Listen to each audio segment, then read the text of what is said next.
Lavdi dhe falendrimet I takojnë vetëm Allahut fuqiplot, salavatet, selamet qofshin për Muhammedin sallallahu alaihi wasallam, për familjen e tij, për shokët e tij dhe për të gjithë ata të cilët ndjekin rrugën e Allahut xhaleshanuhu deri ditën e gjykimit. Vllazër, sot pak do të flasëm lidhur me kujdesin që duhet të kemi me zemrën. Pejgamberi sallallahu alaihi wasallam zemrës I ka kushtuar disa hadithe. Edhe tregon në ato hadithet se është shumë e rëndësishme puna me zemrën. Po një lloj, edhe nëse e marrëm në aspektin organik, edhe andej edhe këtë do thënë, është shumë e rëndësishme zemra për trupin e njeriut. Pra ashtu Allahu xhaleshanuhu e ka bërë zemrën qendër, ku prej asaj nisen të gjitha gjërat. Prej atij domethënë është piknisja. Prandaj një dietar Muhammed ibn Fadl thot kështu: habi e madhe është se si njerëzit mundohen dhe përpiqen t'i kalojnë kilometra me mira, kilometra t'kalojnë me vështërsi të ndryshme, sidomos domethënë në kohën e këtij nuk ka pas vetura, nuk ka pas aeroplana, me deve apo me kal, janë në gjendje gjitha të vështërsi t'i kalojnë të udhëtimit për me arritur dikun për shembull të vizitojnë ndonjë monument historik. I ban krejt mundimet.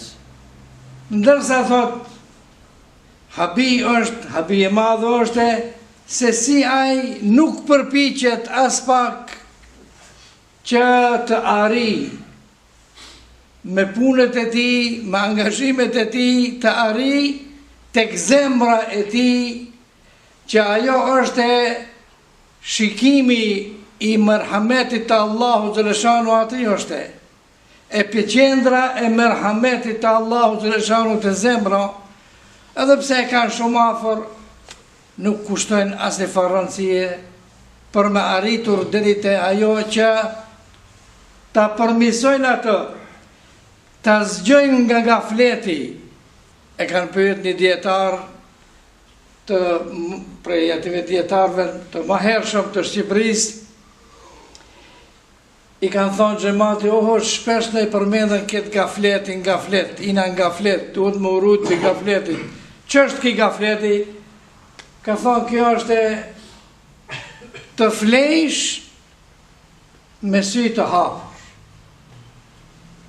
Do të thënë sytë I ke të hapur. Sheh, ama zemra ka rënë gjumë. Prandaj, ne për shembull mund të marrëm një shembull. Dy njerëz e falin të njëjtin namaz. Edhe me lëvizje të njëjta.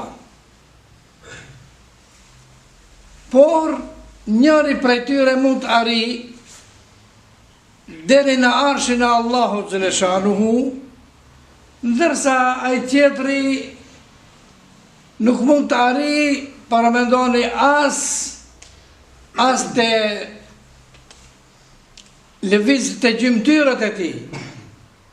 Domethënë nuk është ndjenjë që edhe gjymtyrët ti shndroje, ti zbatoje ato urdha që kërkon Allahu xhaleshanuhu të biesh se është kështu, biesh ruku ashtu. Atë njëjtin namaz e kryejnë. Pse? Ku është problemi? Problemi është do të zemra.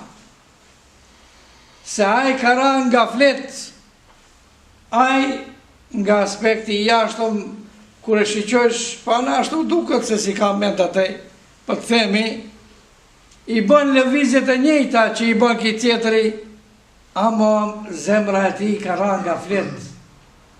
Ai shikon por zemra e tij fle, ka rënë gjumë. Prandaj, dietarët thonë, eto edukatorët e aspektit shpirtëror, thonë, at-tariqu ila Allahi bil qulub, arritja tek merhameti i Allahut, tek mëshira e Allahut, tek rruga e Allahut, bëhet nëpërmjet zemrës. Do më thonë, nuk bëhet në aspektin e jashtëm, me levaret, por bëhet me atë thelbin. A ne normal do më thonë, ne më shumë i kushtojmë asaj që është limari, se sa motorit mbrenda, do më thonë se a është i shëndosh apo nuk i shëndosh. Prandaj, tu a përmendi një hadith të pejgamberit sallallahu alaihi wasallam, jo se nuk e dini, krejt do më thonë i dim ato, por rikujtim. Thot pejgamberi sallallahu alaihi wasallam, ela inna fil jasadi mudghatan idha salahat salaha al jasadu kulluhu wa idha fasadat fasada al jasadu kulluhu ala wa hiya al qalb. Veni re, thot pejgamberi sallallahu alaihi wasallam, të gjithë hapni syt dhe zemrat. Në trup është një copë mishi, nëse ajo copë është e shëndosh, atëherë i gjithë trupi është i shëndosh. E nëse ajo është e prishur, është e sëmur, sa dush lije trupin, sa dush limarin bonjat bukur, ajo është e prishur. Do të lënë në udhë, ajo vetur, të lënë udhë. Prandaj, ne do më thonë duhet mundohena që me qendrën të punojmë. Atë të regulojmë.